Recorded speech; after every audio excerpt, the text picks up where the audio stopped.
अस्सलाम वालेकुम।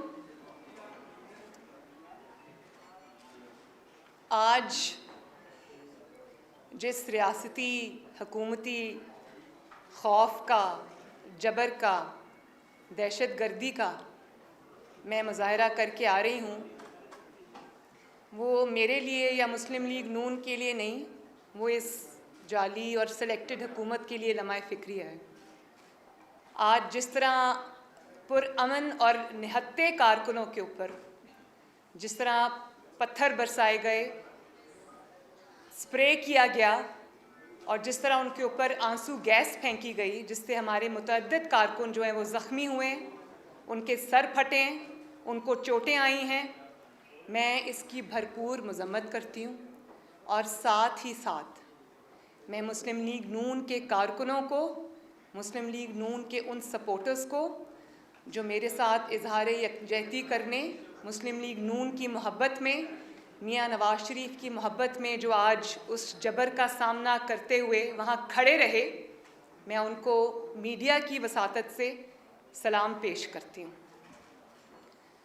और आज मैंने पहली दफ़ा ये मुज़ाहरा देखा है कि एक तरफ से पत्थर आ रहे हैं, आपको एक नैब गर्दी का सामना है, आपके ऊपर आंसू गैस और वो पानी से वो हो रही है, लेकिन कारकुन खड़ा रहा, कारकुन हिला नहीं।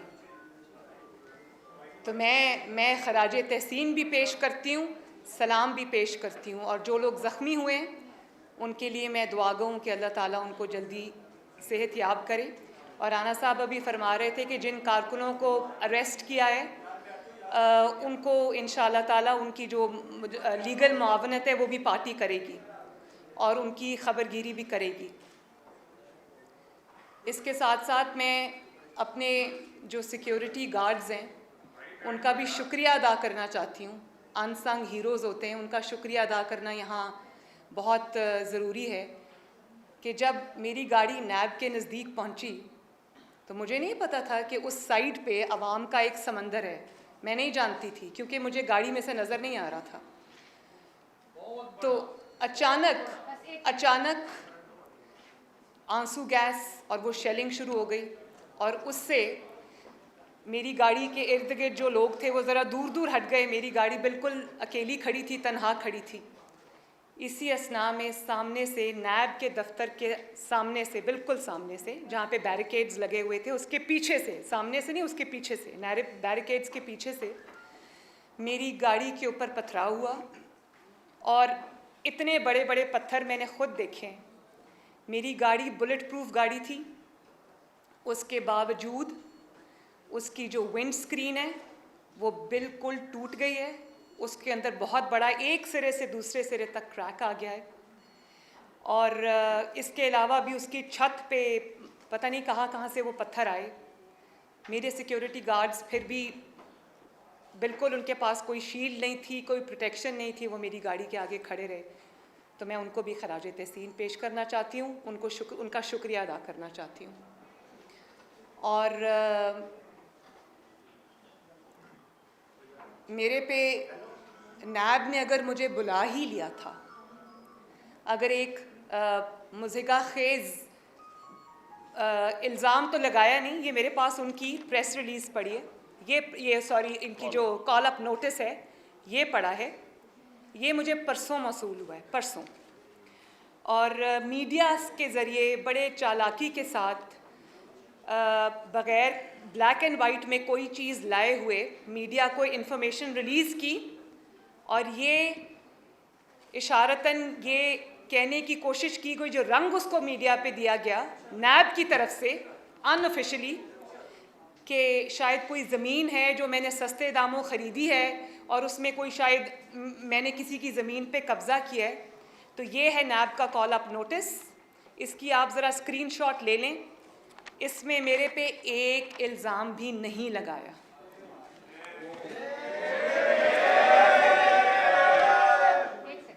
एक सेकंड ज़रा सुनिए।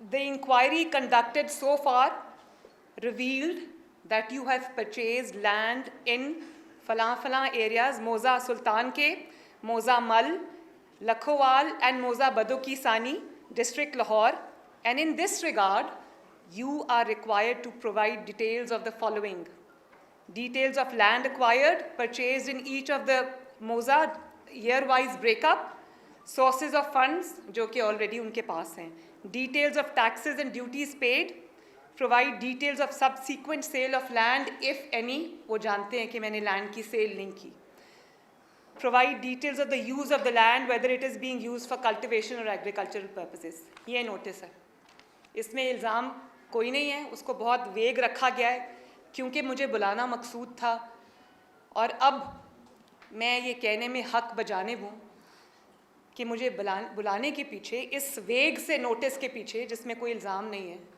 मुझे बुलाने के पीछे मुझे नुकसान पहुँचाना मकसूद था, क्योंकि आज मेरे साथ जो सलूक किया गया, मैंने पाकिस्तान के 72 साल में ये होते नहीं देखा।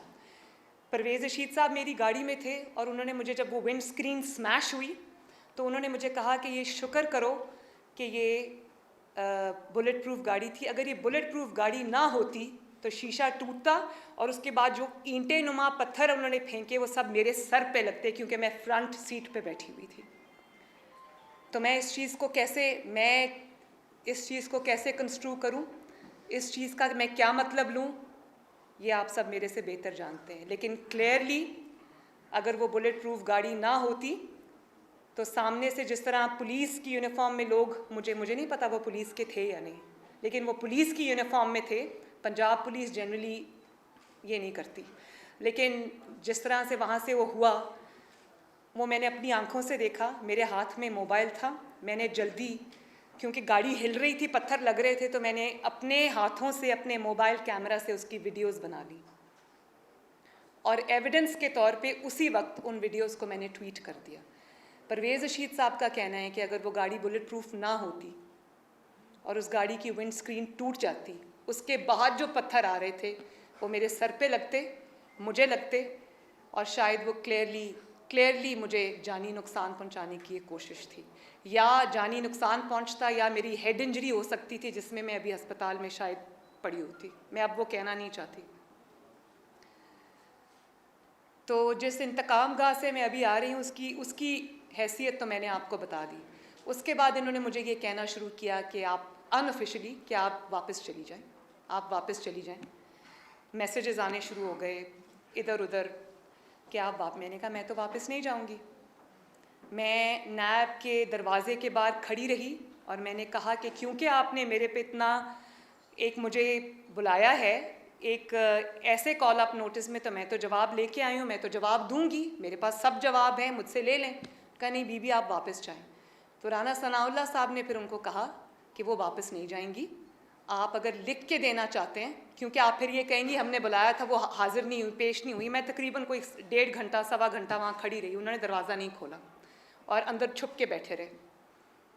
और राना साहब ने फिर उनको कहा कि लिख के दें, तो वो लिख के देने को पहले तैयार नहीं थे। फिर उन्होंने अपनी कोई प्रेस रिलीज़ इशू की और कहा कि आज मरियम नवाज़ वापस जाएं, तो आज की जो उनकी पेशी है वो कैंसिल हो गई है। सवाल वहाँ पर किए जाते हैं जहाँ सवाल करने वाले का कोई किरदार हो। नैब के किरदार मुझे तो बहुत पहले से पता था, नवाज़ शरीफ साहब को बहुत पहले से पता था, राना सनाउल्लाह साहब को बहुत पहले से पता था, शाहिद खाकान अब्बासी साहब को बहुत पहले से पता था, हमज़ा शहबाज को बहुत पहले से पता था, साद रफ़ीक साहब को बहुत पहले से पता था, और भी हमारे जो मुस्लिम लीग नून के लीडर्स हैं जिनको जो नैब गर्दी का निशाना बने, वो भी सब जानते थे। लेकिन नैब के इन हथकंडों पर मोहर अब सुप्रीम कोर्ट के मुअज़्ज़ज़ जज साहिबान ने अपने रिमार्क्स और अपने फ़ैसलों के ज़रिए लगा दी। हाई कोर्ट के जजेस ने, मुअज़्ज़ज़ जज साहिबान ने अपने फ़ैसलों और रिमार्क्स के ज़रिए लगा दी, और रही सही कसर उसकी ह्यूमन राइट्स वॉच ने पूरी कर दी, जिसमें ये क्लियरली कहा गया कि नैब को पॉलिटिकल इंजीनियरिंग के लिए, पॉलिटिकल विक्टिमाइजेशन के लिए और सियासी जोड़ तोड़ के लिए, पॉलिटिकल ओपोनेंट्स को सप्रेस करने के लिए, उनको ब्लैकमेल करने के लिए, उनको दबाने के लिए और हुकूमत को बरकरार रखने के लिए नैब को जो है वो इस्तेमाल किया गया। तो इस हैसियत का इसमें तो मेरा ख़्याल है कि ऐसी नैब के सामने पेश ना होना शायद कानून की ज़्यादा पासदारी होगी, क्योंकि नैब तो अब इन रिमार्क्स के बाद, इन फैसलों के बाद और इस दहशतगर्दी के बाद, इस इंतकाम की सियासत के बाद, इंतकामी हरबों के बाद, कार्रवाइयों के बाद, नैब तो अब एक खुद मतलूब इदारा है। नैब को तो अब खुद जवाब देने कि उन्होंने पाकिस्तान के टैक्स पेयर का पैसा, पाकिस्तान के एक्सचेकर का पैसा, उन्होंने सियासी इंजीनियरिंग में क्यों उसका बेदरेग इस्तेमाल किया, क्यों नैब ने उस पैसे के ज़रिए मुखालफीन को की जोड़ तोड़ की, सियासी जमातों की उनको नुकसान पहुंचाने की कोशिश की और हुकूमत की मदद की। अभी मीर शकील और रहमान साहब का आप केस ले लें। एक वज़ीर मौसूफ फरमा रहे थे कि मैं इमरान ख़ान साहब से ये दरख्वास्त करूँगा कि मीर शकील और रहमान साहब को छोड़ दें। तो मीर शकील और रहमान साहब को, जिनको 140 दिन हो चुके हब्से बेजा के अंदर, उनको क्या इमरान ख़ान साहब ने पकड़ा है? उनको तो नैब ने पकड़ा है। और क्या इमरान ख़ान के कहने से वो नैब उसको छोड़ देगी? तो ये हालत ज़ार है नैब की, जिसमें मुझे अब कुछ कहने की ज़रूरत नहीं है। और उनका असूल ये है कि नाइंसाफ़ी सिर्फ होनी नहीं चाहिए। नैब का असूल ये है कि नाइंसाफ़ी सिर्फ होनी नहीं चाहिए, बल्कि होते हुए नज़र भी आनी चाहिए। पॉलिटिकल इंजीनियरिंग और जोड़ तोड़ जो है वो सिर्फ होना नहीं चाहिए, होते हुए नज़र भी आना चाहिए। और अब उनका ये असूल है कि दहशतगर्दी नैब की तरफ से सिर्फ होनी नहीं चाहिए, आज पूरी दुनिया ने जैसे देखा कि होते हुए नज़र भी आनी चाहिए। तो बड़ा घिनौना किरदार है नैब का, जितनी उस पर बात की जाए कम है। लेकिन बात यह है कि ये मेरे पे पहला दूसरा मुकदमा नहीं है, ये मेरे पे तीसरा मुकदमा है। और अगर पहला मुकदमा इतना अच्छा था तो फिर दूसरा बनाने की ज़रूरत क्यों पड़ी? और अगर दूसरा मुकदमा इतना मज़बूत था तो तीसरा बनाने की ज़रूरत क्यों पड़ी? पहला भी ख़त्म हो गया, दूसरा भी ख़त्म हो गया, तीसरा जो है उसका भी वही अंजाम होगा जो पहलों का हुआ, यानी कि कुछ नहीं। एक इंकशाफ आज मैं यहाँ कर दूँ कि जिस रेफरेंस के अंदर या जिस इन्वेस्टिगेशन के अंदर उन्होंने मुझे पिछले साल पकड़ा था नैब ने, और तकरीबन 60 दिन में उनकी मेहमान रही थी, पहली पाकिस्तान की 72 साल की हिस्ट्री में पहली खातून सियासतदान जो नैब की मेहमान रही है। और उस वक्त उनको समझ भी नहीं आ रही थी कि मुझे कहाँ रखें, क्योंकि उनके पास ख़वातीन को रखने का कोई जगह नहीं थी। लेकिन वो जिस मुकदमे में मुझे पकड़ा गया, क्या आप जानते हैं, क्या पाकिस्तान के अवाम जानते हैं कि वो रेफरेंस 1-1.5 साल के बावजूद आज तक नहीं बन सका? इन्वेस्टिगेशन के नाम पे मुझे 60 दिन रखा और सवाए इन्वेस्टिगेशन के वहाँ सब सवालात मुझसे पूछे गए, मुझसे पूछते रहे। वो बहुत इंटरेस्टेड थे मेरी ज़िंदगी में, तो मुझसे पूछते रहे कि मुस्लिम लीग नून तो बहुत बड़ी सियासी जमात है, वहाँ आपकी कितनी से है, मुस्लिम लीग नून में मशावरत का क्या अमल है, आपको कितनी पॉकेट मनी मिलती है, आप कौन सी किताबें पढ़ी हैं, आपका फेवरेट ऑथर कौन सा है। पोलो कोएलो के ऊपर मेरे से डिस्कशंस होती रहीं, मुल्की सियासी मंजरनामे पर मेरे से डिस्कशंस होती रहीं। अगर नहीं पूछा तो मुकदमे के बारे में चीज़ें नहीं पूछी। और वो मुझे समझ आती है कि 2018 में जब मुझे अरेस्ट किया, क्यों किया? इलेक्शन आ रहे थे, नवाज़ शरीफ को अरेस्ट करना और मरियम नवाज़ को अरेस्ट करना तो ज़रूरी था, उसके बगैर तो इलेक्शन नहीं जीता जा सकता था। वो धांधली का एक बहुत बड़ा हिस्सा था। समझ आ गई मुझे तो कोई उसमें शक ही नहीं था कि मुझे क्यों पकड़ा उस वक्त। पिछले साल मुझे क्यों गिरफ़्तार किया इन्वेस्टिगेशन के नाम पे, वो भी समझ आती है कि एक के बाद एक मेरे ऐसे ज़बरदस्त जलसे हो रहे थे कि माशाल्लाह अवाम की एक लहर उठ रही थी, एक राय बन रही थी, एक तूफ़ान आ रहा था जिसको रोकना ज़रूरी था। और 8 तारीख़ को कश्मीर में मेरा जलसा था। कश्मीर पे हम अभी बाद में आते हैं। कश्मीर पे मेरा जलसा था और 6 तारीख़ को मुझे, जब मैं मियाँ साहब से मिलने, अपनी हफ्तावार मुलाकात के लिए मैं उनसे मिलने जब कोट लखपत जेल गई, तो वहाँ मैं मियाँ साहब के साथ मुलाकात कर रही थी, हम दोनों आमने सामने बैठे हुए थे। तो मुझे वो जेलर साहब आके कहते हैं कि आपको बाहर शहबाज शरीफ साहब बुला रहे हैं। तो मैं जब जेल के गेट से बाहर निकली तो शहबाज शरीफ साहब खड़े थे, साथ नैब खड़ा था, पुलिस खड़ी थी। तो उन्होंने मुझे ये कहा कि ये आपको गिरफ़्तार करने आए। तो मैंने पूछा क्यों? बस मैडम ये इस तरह से मुझे उन्होंने मैंने कहा अच्छा मैं आती हूँ, मैं अंदर मियाँ साहब से मुलाकात में हूँ, मैं मियाँ साहब को खुदा हाफिज़ कह के एक दफ़ा उनको गले मिल के मैं आपके पास वापस आती हूँ। उन्होंने मुझे अंदर जाने दिया। अभी मैं अंदर मियाँ साहब के पास पहुँची और मैंने मियाँ साहब को बताया कि मुझे बाहर अरेस्ट करने आए। मियाँ साहब ने कहा क्यों? मैंने कहा मैं नहीं जानती। तो इतने में नैब जेल के अंदर घुस आई, जिस कमरे में मैं और मियाँ साहब मौजूद थे। वहाँ आकर मुझे मियाँ साहब के सामने उन्होंने गिरफ़्तार किया और मेरे बच्चे बैठे थे, मेरी बेटी बैठी हुई थी, वो छोटी है उम्र की, वो रोने लगी। मियाँ साहब की आंखों में आंसू आ गए। उनके सामने एक बहुत सोचे समझे मंसूबे के तहत मुझे गिरफ़्तार किया और मैं उनको कहती रही कि आप फ़िक्र ना करें, कुछ नहीं होता। मुझे नैब ले गए। लेकिन अब आज गिरफ़्तार करने का या आज मुझे नैब में बुलाने का 1 साल बाद अचानक उनको क्या ख़्याल आया? आज तो कोई जलसे रैलीज़ नहीं हो रही, आज तो कोई सर पे इलेक्शन नहीं है। तो उस पे मैं सोच रही थी कि आज अचानक कौन सी कोई ऐसी चीज़ सिचुएशन आ गई है कि इनको ये करना पड़ा, मुझे बुलाना पड़ा फिर से। तो मेरा ख़्याल है कि मेरा ज़ाती ख़्याल है कि ये खौफ जो आजकल इनके इंटरनल सर्वेज़ हो रहे हैं, जिनकी ख़बर ये मीडिया को तो रिलीज़ नहीं करते, लेकिन सर्वेज़ की ख़बर हम तक भी पहुंचती है। तो उन सर्वेज़ में मुस्लिम लीग नून और नवाज़ शरीफ का ग्राफ जो है वो पहले से कहीं ज़्यादा बढ़ गया है। और पंजाब के अंदर स्पेशली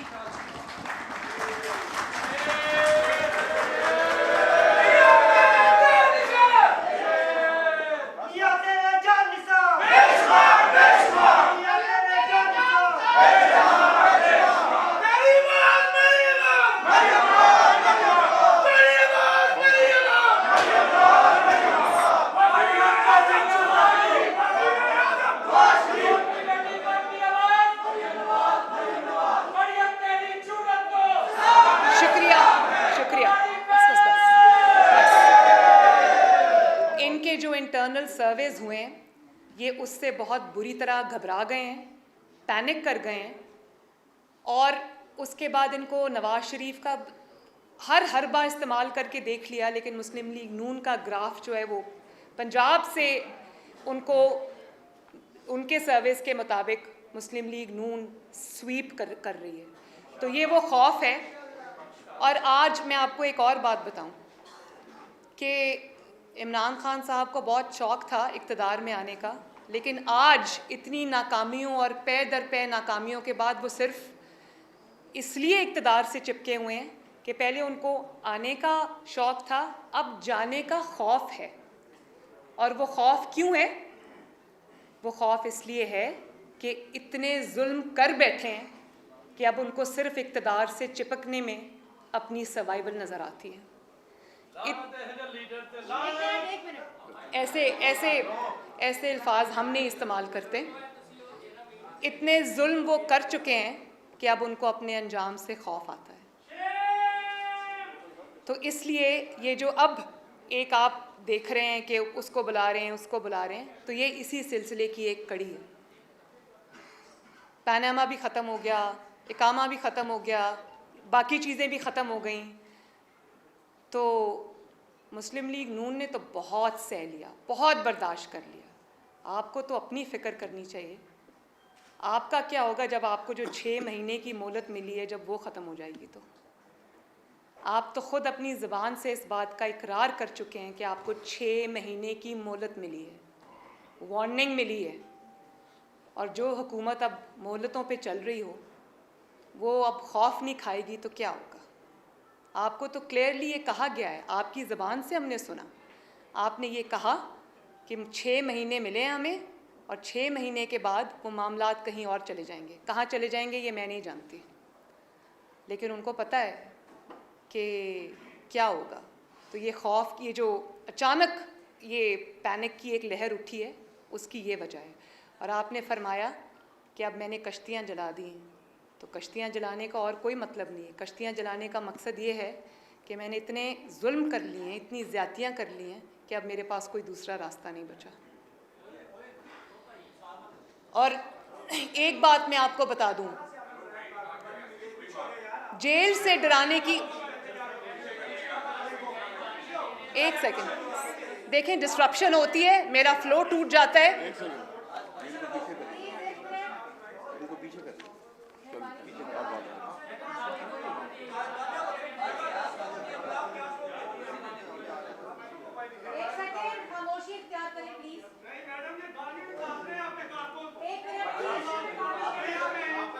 एक सेकंड प्लीज, देखें, बड़ी मेहरबानी। नहीं बच्चों, प्लीज प्लीज देखें, डिस्ट्रप्शन होती है, मेरा फ्लो टूट जाता है, ये अच्छी बात नहीं है। और बात ये है कि आपकी हुकूमत को हर महाज पे नाकामी का सामना है। आप अपनी नालायकी से मामलात को ख़राब से ख़राब तर करते जा रहे हैं। लेकिन अफसोस मुझे इस बात का है कि आज भी आपकी प्रायोरिटीज़, मैं समझ गई कि आपके अंदर वो सलाहियत नहीं है, आपके अंदर वो अकल नहीं है, आपके वो तजर्बा नहीं है, आप ज़बरदस्ती मुसल्लत किए गए हम पर, वो समझ आती है। लेकिन आज भी आपकी प्रायोरिटीज़ मिसप्लेस्ड हैं।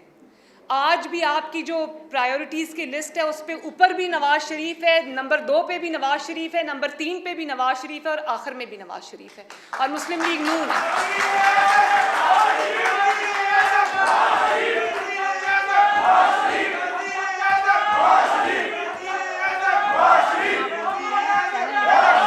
और देखें आपकी सारी कैबिनेट मीटिंग्स, आपकी खुफिया मीटिंग्स, आपकी कैबिनेट मीटिंग्स, आपकी हुकूमती मीटिंग्स सारी नवाज शरीफ से शुरू होकर नवाज शरीफ पर ख़त्म हो जाती हैं। नवाज शरीफ की वॉक करते हुए तस्वीर आ जाए आप तब हिल जाते हैं। नवाज शरीफ की कॉफ़ी पीते हुए तस्वीर आ जाए आपको तब तकलीफ़ शुरू हो जाती है। नवाज शरीफ जहाज़ पे सीढ़ियाँ चढ़ के जाए आपको तब तकलीफ़ शुरू हो जाती है। और ये जो नवाज शरीफ की सेहत के बारे में आपने प्रोपेगेंडा किया, आपको शर्म आनी चाहिए। आपकी कस्टडी में नवाज शरीफ बीमार हुआ, आपकी कस्टडी में नवाज शरीफ मौत के दहाने तक पहुंचा, आपकी कस्टडी में वो मेरी मौजूदगी में सर्विसेज हॉस्पिटल में आपके सरकारी डॉक्टर्स के नीचे वो ज़िंदगी और मौत की जंग लड़ रहा था। आपकी कस्टडी में, आपके फैसले से वो बाहर गया और उसके बाद जब वो बाहर चला गया तो आपने क्या कहना शुरू कर दिया? आपके वज़ीरों ने प्रेस कॉन्फ्रेंसेस की, आपके अपने स्टेटमेंट्स हैं कि नवाज शरीफ को सेहत को ख़तरा है तो इंसानी हमदर्दी के लिए मैंने जाने दिया। सॉरी, आपने इंसानी हमदर्दी के लिए नहीं उनको जाने दिया, आपको नवाज शरीफ पर रहम नहीं आया, आपको अपने ऊपर रहम आया। आपको जब ये ख़बर मिली कि नवाज शरीफ बीमार है और मौत के दहाने तक पहुंच गया है तो आपने अपने आप को बचाने के लिए कि आपकी कस्टडी में उसके साथ ये हुआ तो आपको फिर आपके हाथ पांव फूल गए और आपने इस रहम आपको अपने ऊपर आया, नवाज शरीफ के ऊपर रहम नहीं आया आपको।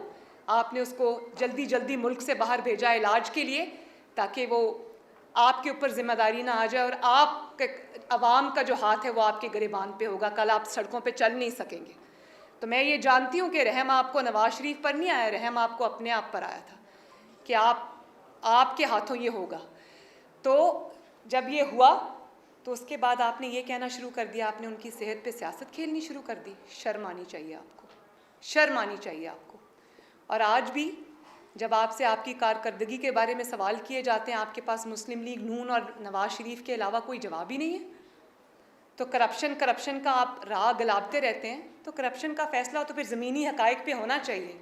बताएं मुझे ज़रा, नवाज शरीफ के दौर में आटा, दाल, चीनी, चावल, बिजली, गैस क्या कीमतें थी, आज क्या कीमतें हैं? आप खुद ही फरमाते थे ना कि जब हुक्मरान करप्ट होता है तो इन चीज़ों की कीमतें बढ़ जाती हैं, ऑयल की, पेट्रोल की, डीज़ल की कीमतें बढ़ जाती हैं। तो फिर इस लिहाज से चोर कौन हुआ? नवाज शरीफ 5.8 पे जीडीपी छोड़ के गया था, आज पाकिस्तान की तारीख में शायद पहली दफ़ा मनफी में जीडीपी चली गई, माइनस में चली गई जीडीपी। तो शर्म की बात तो ये है ना, इसी से पता चल जाता है कि यहाँ करप्ट कौन है और क्या प्रोपेगेंडा क्या किया जा रहा है।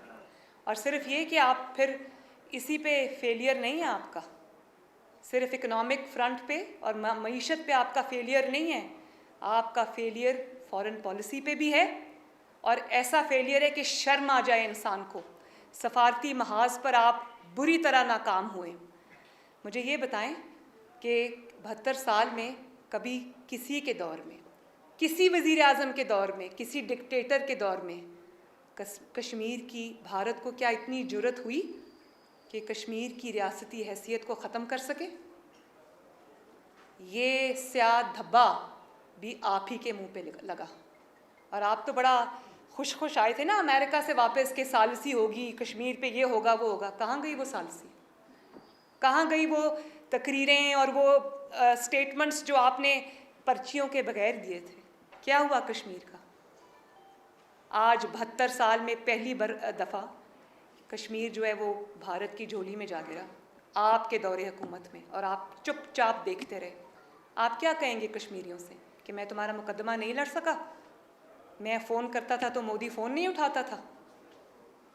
ये वही मोदी साहब है ना, प्राइम मिनिस्टर मोदी, जो मियाँ साहब जब प्राइम मिनिस्टर थे तो पाकिस्तान आए थे, वो आपका फ़ोन सुनना भी गवारा नहीं करता।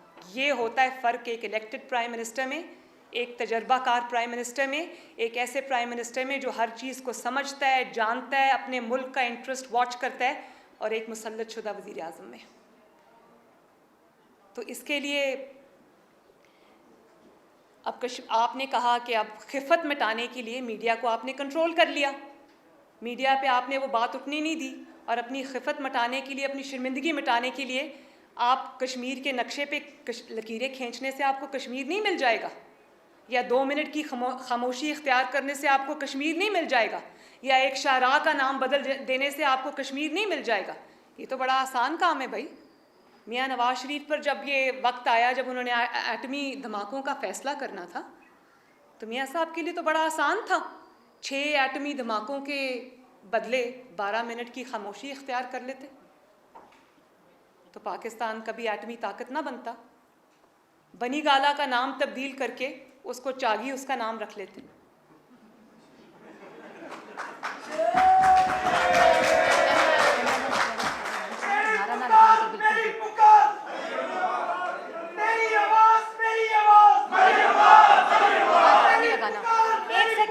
एक सेकंड प्लीज। और फिर फॉरेन पॉलिसी का हाल देख लें, अकल का हाल देख लें, समझ का हाल देख लें कि बचगाना और गैर जिम्मेदाराना बयानात देकर सऊदी अरब जैसे देरीना दोस्त और हमदर्द को नाराज़ कर दिया। और अब रही कहीं कसर उन्होंने जो OIC के दर पे होके वो जो नाराज़ करने का सिलसिला था, वो अब उसमें भी OIC को नाराज़ कर दिया, OIC के ख़िलाफ़ स्टेटमेंट्स दे के हमारे दोस्त ममालिक को नाराज़ कर दिया। तो ये तो आपकी नाअक़बत अंदेशी का हाल है। आपने मुल्क को हर तरह से आग में झोंक दिया, शर्म आनी चाहिए। और फिर प्रायोरिटी आज भी आपकी क्या है कि आवाम के नुमाइंदों को पकड़ो, अपोजिशन को दबाओ।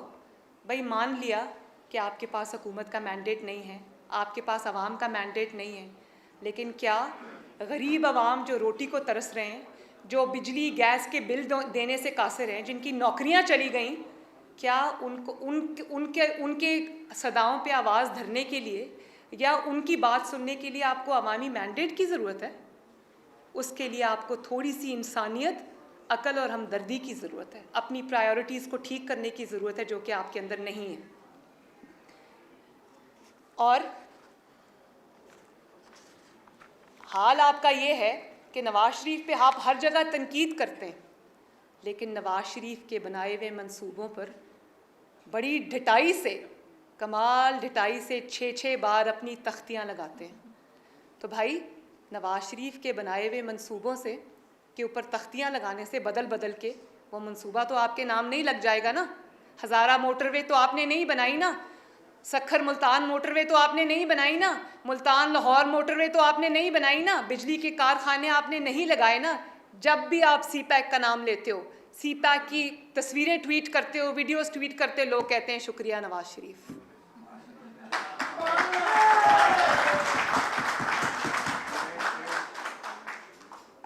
शुक्रिया। नवाज शरीफ की सदाएं आती हैं। आपको हर जगह नवाज शरीफ इसलिए नज़र आता है क्योंकि हर जगह नवाज शरीफ है और रहेगा इंशाअल्लाह।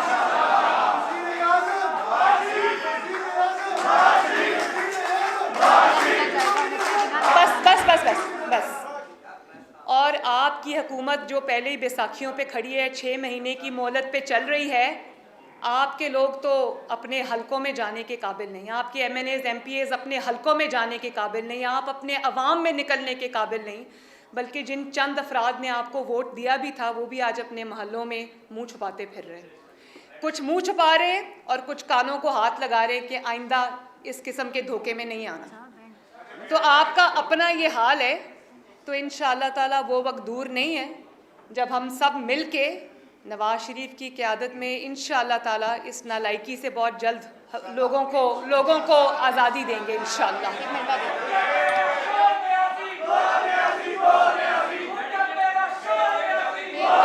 एक मिनट, अब नारा नहीं लगेगा कोई, प्लीज। एक मिनट फरमाइए। बारी बारी मैंने आपको पहले गुजारिश की थी, ऐसे नहीं। उस्मान आप बात करें, मैं आपको दे रही हूँ, सबको नहीं दे रही, हम सब ही दे रही हैं। जी फरमाइए।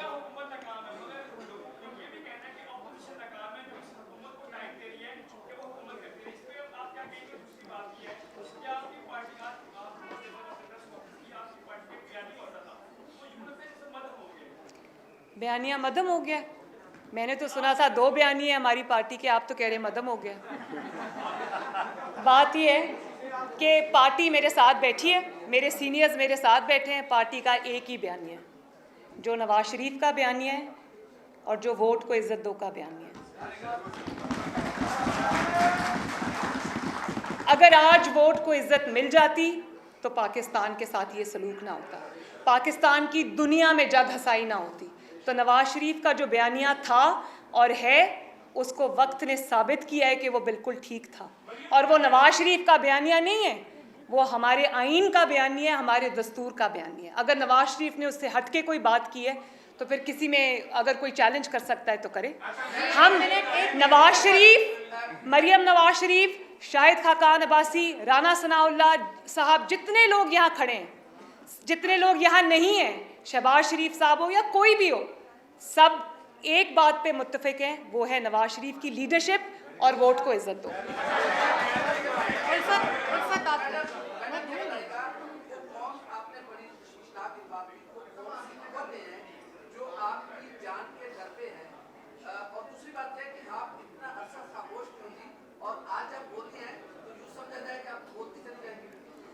देखें, सबसे पहले तो मेरे लिए बोलना आसान है, खामोश रहना मुश्किल है। मेरी वालदा चली गई इस दुनिया से, मेरे वालिद इतने बीमार हो गए कि उनकी ज़िंदगी का हमें उस वक्त पता नहीं था। डॉक्टर्स ने मेरे सामने, आप यकीन करें, आज मैं वो दोहराना चाहती हूँ, सर्विसेज हॉस्पिटल में जब ये मुझे कोट लखपत से लेके आए अपने वालिद की इयादत के लिए, तो उस वक्त 5-7 डॉक्टर्स की मीटिंग चल रही थी और उन्होंने मेरे सामने मियाँ साहब को कहा कि जब हम रोज़ सुबह ऑफिस में आते हैं तो हम ये सोच के आते हैं, ये पता नहीं फिर हमें आपको देखना नसीब हो या ना। ये मैं गवाह, चश्मदीद गवाह हूँ इस बात की, मेरे कानों ने सुना, मेरी आंखों ने देखा। ये मियाँ साहब की हालत थी। तो मैंने मियाँ साहब के साथ जाना चाहा। मैं ही ख्याल रखती थी उनका, मैं ही उनकी तीमारदारी करती थी, उनकी दवाइयाँ, इंजेक्शन सब मेरे पास होते थे। मुझे एक सोचे समझे मंसूबे के तहत मियाँ साहब के साथ नहीं जाने दिया।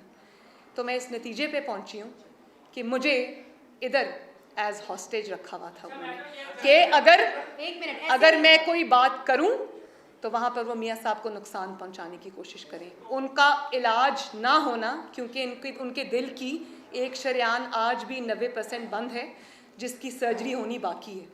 और वो कोरोना की वजह से, पहले वो मेरा इंतज़ार कर रहे थे क्योंकि उनको था कि मैं आ जाऊँगी चंद दिनों में, वो नहीं हो सका। फिर वो कोरोना आ गया, अब उनकी सर्जरी अभी होना बाकी है। तो मैं अपना कुछ ऐसा करके मैं उनके इलाज में कोई खलल नहीं चाहती थी, क्योंकि वो सिर्फ मेरे वालिद नहीं हैं, वो इस कौम का सरमाया है। हमें ज़िंदा लीडर चाहिए, हमें लीडर्स की लाशें नहीं चाहिए। तो अगर मैं अपनी ज़िम्मेदारी निभा रही थी तो मैं करोड़ों अवाम की नुमाइंदगी कर रही थी, जिनकी इन्वेस्टमेंट इन टर्म्स ऑफ 40 साल और वोट और एतमाद और ख़िदमत मियाँ साहब में हुई हुई है।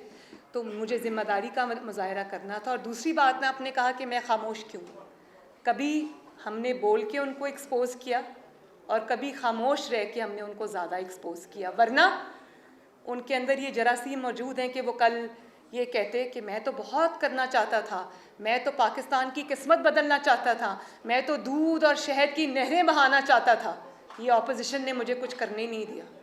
तो इसलिए हमने खामोश रह के उनको ज़्यादा एक्सपोज़ किया। लेकिन मुझे इस बात की आज ख़बर हुई कि मेरी जो खामोशी है या जो मियाँ साहब की खामोशी है वो इतनी गूंज रही है कि इनको कानों पे हाथ रखने पड़ गए।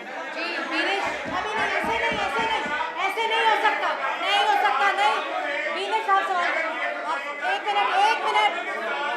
मिनट, ऐसे नहीं होता, ऐसे नहीं हो सकता। बीनेश साहब सवाल करें, ऐसे मैं दूंगी आपको। बीनेश साहब सवाल करें,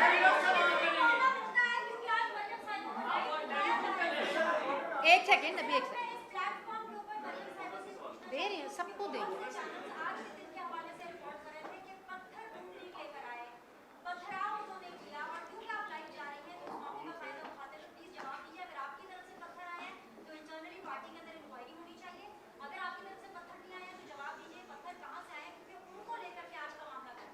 शुक्रिया बीनेश।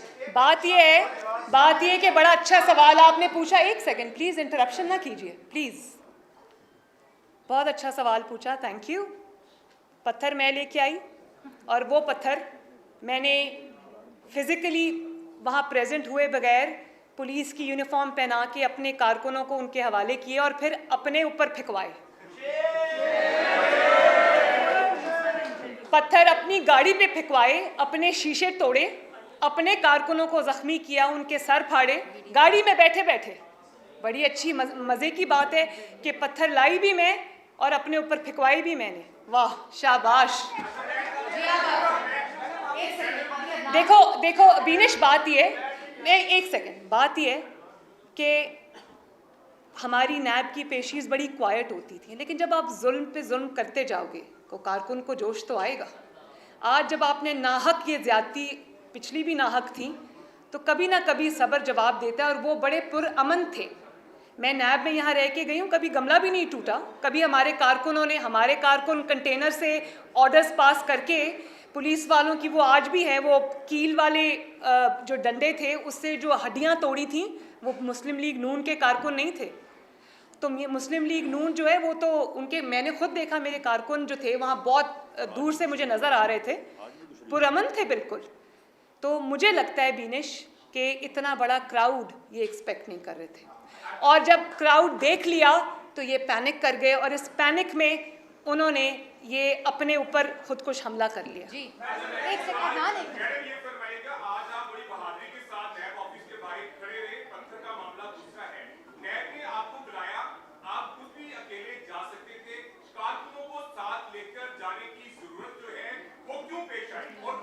एक मिनट, पहले इसका जवाब सुन लें। पहले इसका जवाब सुन लें। मैं अकेली ही आई थी, कारकुन वहाँ मेरा इंतज़ार कर रहे थे हज़ारों की तादाद में। मुझे नहीं पता था, आप यकीन करें, मुझे अभी भी नहीं पता कि कारकुन कितने थे और कितनी तादाद में थे। वो तो मुझे इनके रिएक्शन से पता चला कि कारकुन जो है वो आज हज़ारों की तादाद में निकल आए। मैं किसी को लेके नहीं आई। मैं पहले भी नैब में पेश होती रही हूँ। मैंने 6 महीने पनामा वाला मुकदमा भी भुगता है और उसके बाद मैंने ये जो पिछले साल का बेहुदा मुकदमा था वो भी भुगता है। मैं इनकी जेलों में भी रही हूँ। हमारा कारकुन जो है वो तहरीक इंसाफ के कारकुन की तरह नहीं है। हमारा कारकुन बहुत पुरअमन कारकुन है। आप ये ना, मैं किसी को नहीं लाई। मेरे, अगर मुस्लिम लीग नून का गढ़ है लाहौर, पंजाब पाकिस्तान मुस्लिम लीग नून का कला है, तो मुस्लिम लीग नून का कारकुन भी देख रहा है कि आप कितना जुल्म कर रहे हैं। किसी को आप हेरोइन डाल के पकड़ लेते हैं, किसी को आप ये शाहिद अब्बासी साहब बैठे हुए हैं, एक चीज़ आप उनके ख़िलाफ़ आज साबित नहीं कर सके। साद रफ़ीक साहब तो फिर वो कारकुन को गुस्सा आता है, वो अपनी यकजहती के इजहार के लिए आया था। हम सियासी लोग हैं, लोग हमसे मोहब्बत करते हैं, मियाँ साहब से मोहब्बत करते हैं, उनकी बेटी के साथ, अपनी बहन के साथ इजहार यकजहती करने आए थे, मेरे साथ नहीं आए वो। जी जी, नहीं सॉरी, मैंने नहीं दिया। आपको किसने कहा मैंने दिया भाई? मैं तो आपको वो स्टेटमेंट याद करा रही हूँ जो हमारे जो इमरान खान साहब ने खुद फरमाया, अपनी पार्टी से कहा कि हमें 6 महीने का टाइम मिला है, और अगर 6 महीने में हम परफॉर्म नहीं करते, आप 6 साल में परफॉर्म नहीं कर सकते, 600 साल में परफॉर्म नहीं करते, क्योंकि आपको आता नहीं है। नहीं, एक सेकेंड, ये इमरान खान की अपनी स्टेटमेंट है कि मुझे 6 महीने मिली है और मैंने 6 महीने के बाद बात कहीं और चली जाएगी, बस ये बात। जी,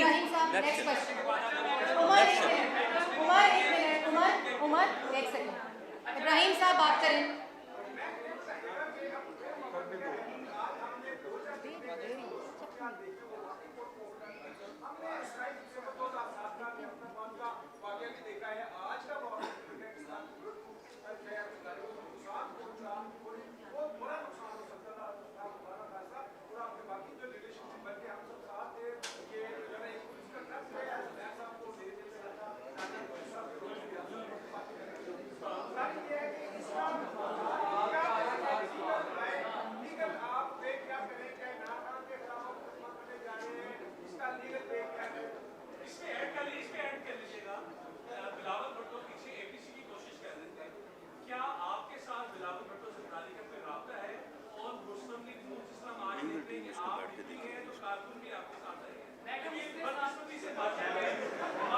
देखें, जहाँ तक एपीसी का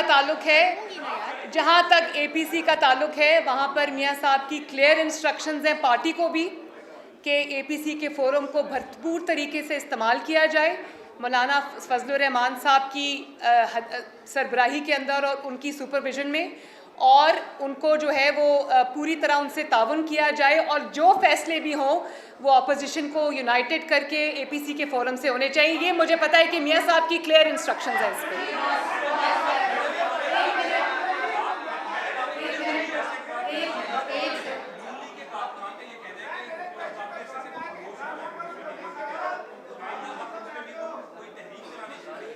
आइंदा का लाएमल इंशाअल्लाह ताला हम लीडरशिप की जो उनकी मशावरत से तय करेंगे।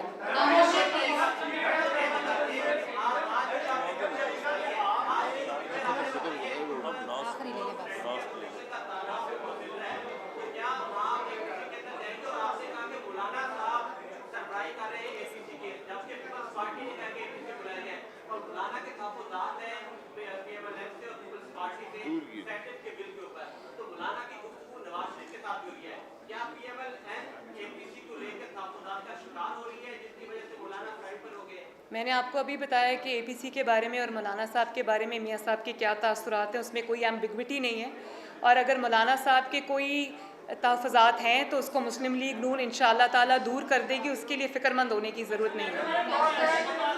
एक सेकंड बात करें। जी जी जी,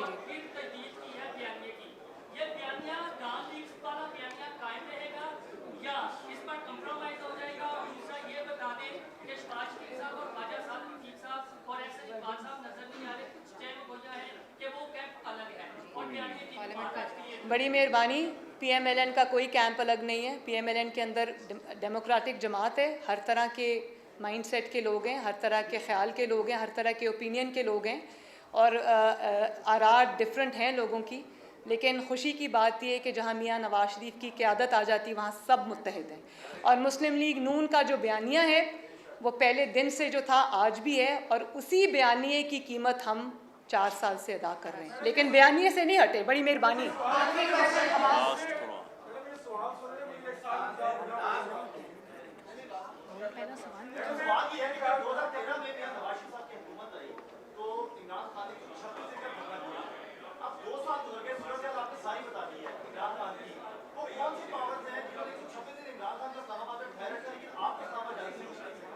मुझे इस्लामाबाद जाने से बोले? मैं अभी इस्लामाबाद जा ही नहीं रही। ऐसे नहीं, एक सेकंड, ऐसे नहीं। मैंने बात कर दी उन पे।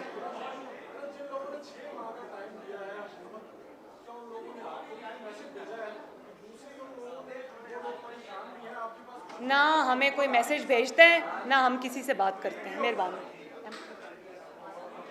आप यहाँ पर बात करें। नहीं, बस एक सेकंड भाई। मौलाना फजल रहमान साहब की आरिफ आरिफ को बुलाओ। आरिफ को बुलाओ।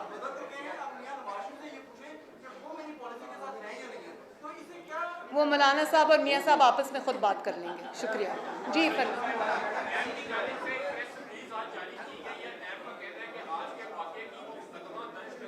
अच्छा, क्या बात है। इतनी मासूम नैब, इतनी आइन और कानून पे चलने वाली नैब, अगर उनकी अदालतों में जो दुर्गत बनी वो उसी को देख लें तो उनको आज कोई प्रेस रिलीज करने की ज़रूरत पेश नहीं आई।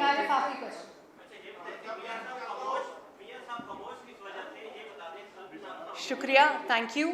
ये मेरा आखिरी सवाल है। मैंने सब सवाल लिए, आपके सारे गिले मैंने दूर कर दिया। आपका सवाल ये है कि मियाँ साहब खामोश क्यों हैं। शुक्रिया। मियाँ साहब खामोश नहीं हैं, लेकिन मियाँ साहब ने अपने हिस्से का सारा काम कर दिया। मियाँ साहब ने वो कुर्बानियाँ दी जो 72 साल में किसी सियासी लीडर ने कुर्बानी नहीं दी।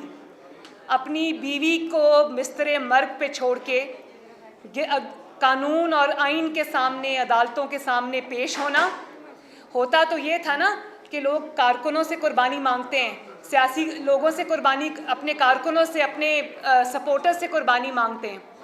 जो जुल्म इन्होंने किया और हद कर दी जुल्म की, वो सब मियाँ साहब ने जुल्म अपने सीने पे सहा है और कारकुनों को और अपनी पार्टी को शील्ड और प्रोटेक्ट करने की पूरी कोशिश की है।